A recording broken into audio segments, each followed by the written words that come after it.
ബാലേട്ടൻ യഥാർത്ഥ മുസ്ലിം, ബാലേട്ടൻ യഥാർത്ഥ മുസ്ലിം.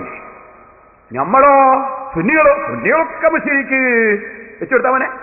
യഥാർത്ഥത്തിൽ ദൈവമേ രക്ഷിക്കണേ എന്ന് പറഞ്ഞ ബാലേട്ടനാണ് യഥാർത്ഥ മുസ്ലിം. മൊയ്തീൻ ശൈഖേ രക്ഷിക്കണേ എന്ന് പറഞ്ഞവനാണ് കാഫിർ. യഥാർത്ഥത്തിൽ ദൈവമേ രക്ഷിക്കണേ എന്ന് പറഞ്ഞ ബാലേട്ടനാണ് യഥാർത്ഥ മുസ്ലിം. മൊയ്തീൻ ശൈഖേ രക്ഷിക്കണേ എന്ന് പറഞ്ഞവനാണ് കാഫിർ. ചോദിക്കട്ടെ മൗലവിമാരെ, ദൈവമേ രക്ഷിക്കണേ എന്ന് അബൂജഹൽ പറഞ്ഞിട്ടില്ലേ? അബൂലഹബ് പറഞ്ഞിട്ടില്ലേ? അവൻ മുസ്ലിമാണോ? കടലിൽ കുടുങ്ങിയ സമയത്ത് ദൈവമേ രക്ഷിക്കണേ എന്ന് അവർ പറഞ്ഞിട്ടില്ലേ? പക്ഷേ അവർക്ക് അള്ളാഹുവിൽ വിശ്വാസമുണ്ടായിരുന്നില്ല. അള്ളാഹിന് പേരവർ പറഞ്ഞിരുന്നു. അത് ഇമാം നബവി റളിയല്ലാഹു അൻഹു ശറഹ് മുസ്ലിമിൽ പറഞ്ഞിട്ടുണ്ട്, ഇമാം റാസി പറഞ്ഞിട്ടുണ്ട്. ഇമാമിങ്ങൾ പറഞ്ഞതേ പേരോട് പറഞ്ഞിട്ടുള്ളൂ. ഇരിക്കട്ടെ സഹോദരന്മാരെ, ഇനി ഞാൻ ചോദിക്കട്ടെ, ദൈവമേ രക്ഷിക്കണേ എന്ന് പറഞ്ഞാൽ അതുകൊണ്ടൊരാൾ മുസ്ലിമാകുമോ? അത് അബൂജഹൽ പറഞ്ഞിട്ടില്ലേ? യഥാർത്ഥ മുസ്ലിമായി എന്നല്ലേ പറഞ്ഞത്? ഇവിടെ 3 കാര്യം എന്റെ മുസ്ലിമീങ്ങൾ മനസ്സിലാക്കണം. ഒന്ന്, അമുസ്ലിമീങ്ങളെ പ്രകോപിപ്പിക്കൽ ഇവർക്കൊരു പദ്ധതിയാണ്. കാരണം ഒരു ബാലേട്ടന് മുസ്ലിമാണെന്ന് പറഞ്ഞാൽ ഇഷ്ടപ്പെടൂല. നമ്മള് ഹിന്ദുവാണെന്ന് പറഞ്ഞാൽ, സെലഫി ഒരു ഹിന്ദുവാണെന്ന് പറഞ്ഞാൽ സെലഫി ഇഷ്ടപ്പെടുവോ? അതുപോലെ തന്നെ ബാലേട്ടൻ മുസ്ലിമാണെന്ന് ബാലേട്ടൻ ഇഷ്ടപ്പെടുവോ? അപ്പൊ ബാലേട്ടനെ ഒന്ന് പ്രകോപിപ്പിക്കൽ ഇവരുടെ ലക്ഷ്യമാണ്. തീവ്രവാദികളാണല്ലോ സംഗതി, പ്രകോപിപ്പിക്കൽ ലക്ഷ്യമാണല്ലോ. എന്തിനാണ് ബാലേട്ടൻ യഥാർത്ഥ മുസ്ലിമാണെന്ന് പറഞ്ഞത്? അത് ആ മുസ്ലിം സമുദായത്തിലുള്ള ജനങ്ങളെ പ്രകോപിപ്പിക്കലല്ലേ? ഒന്ന്. രണ്ടാമതായി മുസ്ലിമീങ്ങളെ നിങ്ങൾ മനസ്സിലാക്കണം, യഥാർത്ഥ മുസ്ലിമാണ് ദൈവമേ രക്ഷിക്കണേ എന്ന് പറഞ്ഞാൽ എന്നല്ലേ പറഞ്ഞത്? അള്ളാന്റെ റസൂലിനെയല്ലേ ചോദ്യം ചെയ്തത്?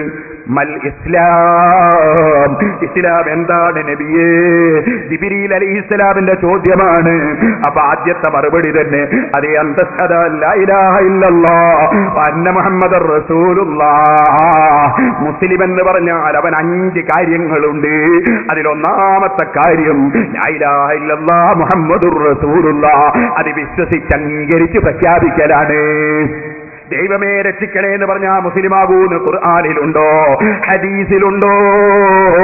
സലഫി വാ വാ വാ, നാദാപുരത്തേക്ക് വാ, എന്റെ കരയുദ്ധത്തിൽ നിങ്ങളെ ഞാൻ തകർത്തടിച്ചു തരാം, വാ. ഓ മൗലവി, എവിടെയാണിത് പറഞ്ഞത്? ദൈവമേ രക്ഷിക്കണേ എന്ന് പറഞ്ഞാൽ മുസ്ലിമാകുമെന്ന് ഖുർആനിലുണ്ടോ? ഹദീസിലുണ്ടോ? റിപ്പോർട്ട് എവിടെ? സനദ് എവിടെ? റിപ്പോർട്ട് എവിടെ? സനദ് എവിടെ? മൗലവി പറയുന്ന കേട്ടോ നിങ്ങൾ. ഞങ്ങളിൽ ഒരു വിശ്വാസമുണ്ടെങ്കിൽ, ആചാരമുണ്ടെങ്കിൽ അത് റസൂൽ സല്ലല്ലാഹു അലൈഹി വസല്ലമിൽ നിന്ന്, സ്വഹാബത്തിൽ നിന്ന് അങ്ങനെ ഇങ്ങോട്ട് കിട്ടിയതാണ്. ഓ മുസ്ലിം ചെറുപ്പക്കാരാ, നാളെ മുതൽ മുജാഹിദിനെ കണ്ടാൽ നിങ്ങൾ ചോദിക്കണം, റിപ്പോർട്ട് എവിടെ? സനദ് എവിടെ? റിപ്പോർട്ട് എവിടെ? സനദ് എവിടെ? ബാലേട്ടൻ ഒന്ന് പറഞ്ഞുപോയി, എന്താ പറഞ്ഞു? ദൈവമേ രക്ഷിക്കണേ. അങ്ങനെ പറഞ്ഞാൽ മുസ്ലിമാകുമെന്നതിന് സനദ് എവിടെ? റിപ്പോർട്ട് എവിടെ?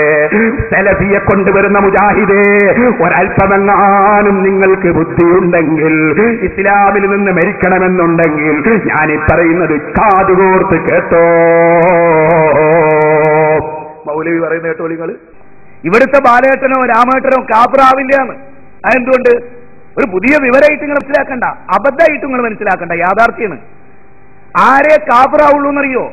സത്യദീൻ പ്രവാചകന്മാരെത്തിച്ചു കൊടുത്ത് അവരുടെ കാതുകളിൽ തൗഹീദ് എത്തിച്ചതിന് ശേഷം അവർ അതിനെ നിഷേധിക്കുമ്പോഴാണ് ഒരാൾ കാഫിറായി തീരുക. മനസ്സിലായോ? അല്ലല്ലാതെ ആരാധനക്ക് ഇറങ്ങണില്ല എന്ന് ഖുർആനിന്റെ ആയത്ത് കൊണ്ട് ഓതി തെളിയിക്കുക. ഉസ്താദ് വരെ അല്ലല്ലാത്തവരെ ആരാധിക്കുക. എന്നാ മനസ്സിലാക്കണം, ഇതാണ് കാഫ്. ഏത്? ഇതാണ് കാഫ്. ഈ താടിയും തലപ്പാവുള്ള ആളാണ് കാഫ്. ഏത് ഉസ്താദാ പറഞ്ഞത് അല്ലല്ലാത്തവരെ ആരാധിക്കാം? ഏത് ഉസ്താദാ പറഞ്ഞത്? സുബ്ഹാനല്ലാഹ്, കള്ളം മാത്രം പറയുന്ന മൗലവിമാരി. അല്ലല്ലാത്തവരെ ആരാധിക്കാൻ ഉസ്താദ് പറഞ്ഞു എന്ന് പ്രസംഗിച്ചാലുള്ള അപകടം നിങ്ങൾക്കറിയോ? നാളെ യഹൂദി വരും. യഹൂദി വന്നിട്ട് പറയും, നിങ്ങളെ ഉസ്താദുമാരൊക്കെ പറയുന്നത് അല്ലല്ലാത്തവർ ആരാധിക്കാന്നല്ലേ. പിന്നെ അബൂജഹലിന് എന്താ കുഴപ്പം? ഇത് സമുദായത്തോട് ചോദിക്കാനുള്ള വകുപ്പുണ്ടാക്കിയാണ്. പക്ഷേ ഞങ്ങളിപ്പൊ തന്നെ പറയുന്നു, ഇത് ഞങ്ങളെ സമുദായത്തിൽപ്പെട്ട കമ്പനിയാണെന്ന് ഒരാളും തെറ്റിദ്ധരിക്കണ്ട. ഇത് നാവുമ്മൽ വന്നത് പോകുന്ന മൗലവിമാരാണ് കേട്ടോ. ഇനി നിങ്ങൾക്ക് കേൾക്കണോ? എന്താണ്? തീർന്നില്ല. നിരീശ്വരവാദിയായിരുന്നു സുന്നിയാകരുതേ. അത് വെച്ചുകൊടുത്തവനെ അള്ളാഹു ഭൂമിയിൽ ചെയ്യുന്ന ഏറ്റവും വലിയ കരുണ സുന്നിയാകാതിരിക്കുക എന്നുള്ളതാണ്. ഒരു മനുഷ്യനോട് അല്ല കാണിക്കുന്ന ഏറ്റവും വലിയ കാരുണ്യം APK സുന്നിയാകാതിരിക്കുക എന്നുള്ളതാണ്. അങ്ങനെ അയാൾ ആദ്യമില്ലെങ്കിൽ ഒന്ന് നിരീശ്വരവാദിയായ പോലും സാധ്യതയുണ്ട്. കാരണം പിന്നെ തൗഹീദ് സ്വീകരിച്ചോ മുന്നോട്ട് പോകില്ല. പക്ഷെ സുന്നിയാകാതിരിക്കുക. കാരണം നിരീശ്വരവാദിയായ കാഫറിന്റെ ശിക്ഷയുള്ളൂ, മുശ്രിക്കിന്റെ ശിക്ഷയല്ല. മുശ്രിക്കിന്റെയും കാഫറിന്റെയും കൂടെ ശിക്ഷ ഒരേ സമയം അനുഭവിക്കുക സുന്നിയായാൽ. ഇത് പള്ളിയിലെ ഹുസ്ബയാട്ടോ, ഒരു പള്ളിയിലെ ഹുസ്ബയാണത്. ഇനിയോ മുസ്ലിമീങ്ങളെ, നിരീശ്വരവാദിയാലും സുന്നിയാകരുതെന്നല്ലേ പറഞ്ഞത്? അള്ള ചെയ്യുന്ന ഏറ്റവും വലിയ അനുഗ്രഹം സുന്നിയാകാതിരിക്കലാണെന്നല്ലേ പറഞ്ഞത്? എന്നാൽ അള്ള ഏറ്റവും വലിയ അനുഗ്രഹം ചെയ്ത വ്യക്തി ആരാണ്? ആരാണ് മക്കളെ ഏറ്റവും വലിയ അനുഗ്രഹം അള്ളാഹു തആല കൊടുത്തത്? ആർക്കാ? മുഹമ്മദുർ റസൂലുള്ളാഹി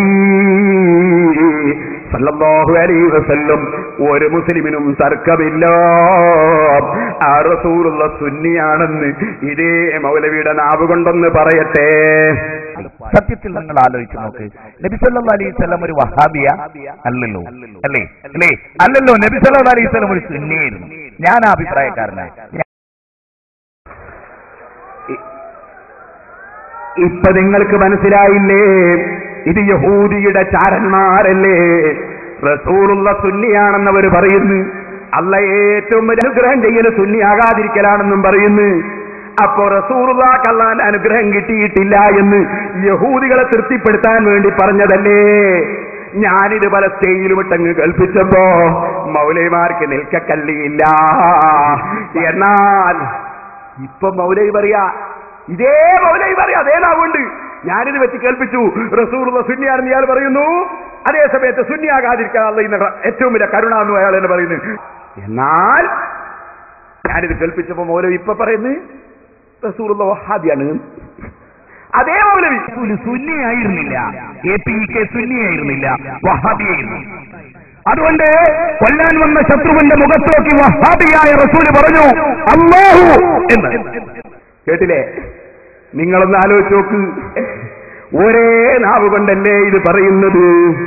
അള്ളാന്റെ റസൂല് സുന്നിയാണെന്നൊരു ദിവസം നമ്മളത് പിടിച്ചിട്ട് ജനങ്ങളങ്ങ് കേൾപ്പിച്ചു കൊടുക്കുമ്പോ അള്ളാന്റെ റസൂല് വഹാബിയായ റസൂല് എന്നല്ലേ ഇപ്പൊ പറയുന്നത്? എന്താണ് ഞാൻ ഇതിനെ സംബന്ധിച്ച് പറയേണ്ടത്?